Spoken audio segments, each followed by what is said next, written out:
Hi, my name's Emma. I'm 24 years old. I work in disability case management and I have idiopathic hypersomnia, also known as hypersomnolence. Hypersomnolence is a rare sleep disorder.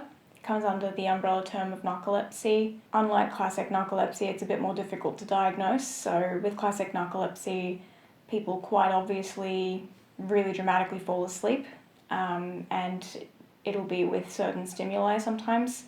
Sometimes people's whole bodies will collapse as well. My version of narcolepsy, hypersomnolence, is a lot more subtle and therefore was much more difficult to diagnose. Essentially, with hypersomnolence, it's characterized by excessive daytime sleepiness, unrefreshing sleep, essentially. So sometimes I wake up in the morning and I feel kind of okay.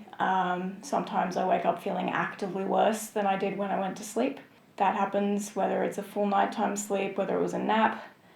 Often if it was a nap, I'll feel significantly worse. Those symptoms have been present for a long time, but the diagnosis I didn't get until I think it was July 2019. I've been falling asleep very, very easily for as long as I can remember. You hear about kids falling asleep in car rides, babies always falling asleep in car rides, toddlers sometimes.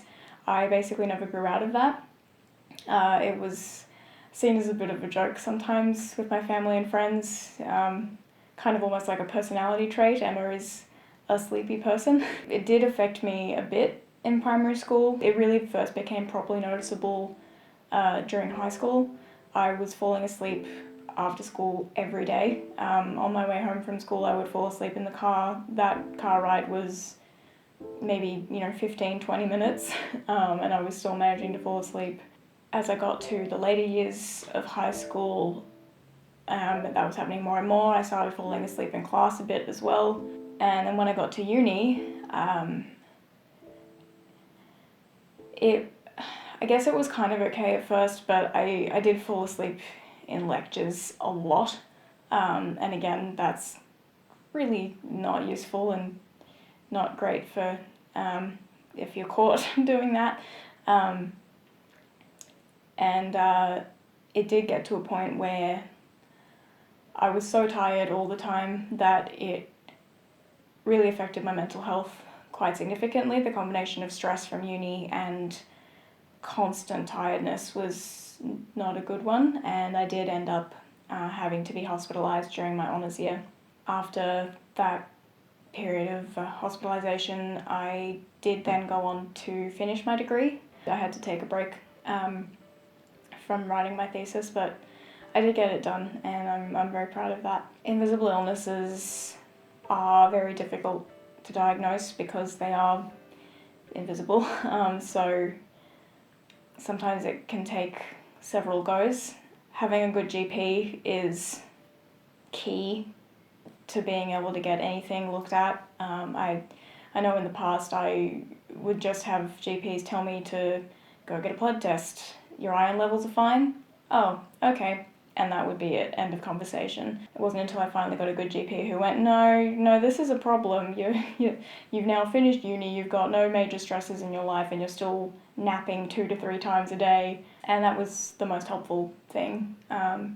She referred me to all the right specialists, and then once I went to my sleep doctor, he went, this sounds like it could be a form of narcolepsy. Let's get you into a sleep study, figure out which one. Hypersomnolence diagnosis came about from that. And then armodafinil came into my life. That is the medication I take that basically does its best to keep me awake during the day. It's not perfect. We're still working out dosages and all this, combination effects, I suppose, with other illnesses and medications that I need. But it's definitely a lot better, and I can actually drive safely now. Micro naps are very common with sleep disorders, especially hypersomnolence, so that can be a real safety concern if you don't get it looked at. If you do think that you may have hypersomnolence or any other type of sleep disorder, or even any other type of invisible illness, whether it's you feel things more than other people do, you know, like you're really hot all the time, really cold all the time, you fluctuate between hot and cold a lot, you feel faint a lot more than other people do and a lot more quickly than other people do.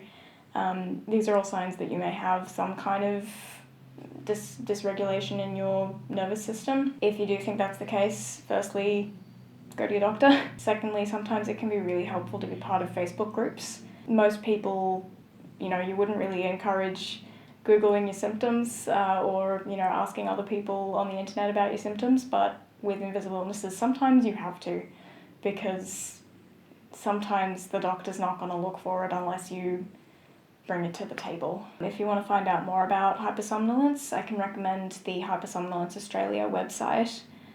They're the peak body for hypersomnolence in Australia, I believe, and they are, I believe, based in Queensland, and they're one of the larger organisations focusing on this rare disease.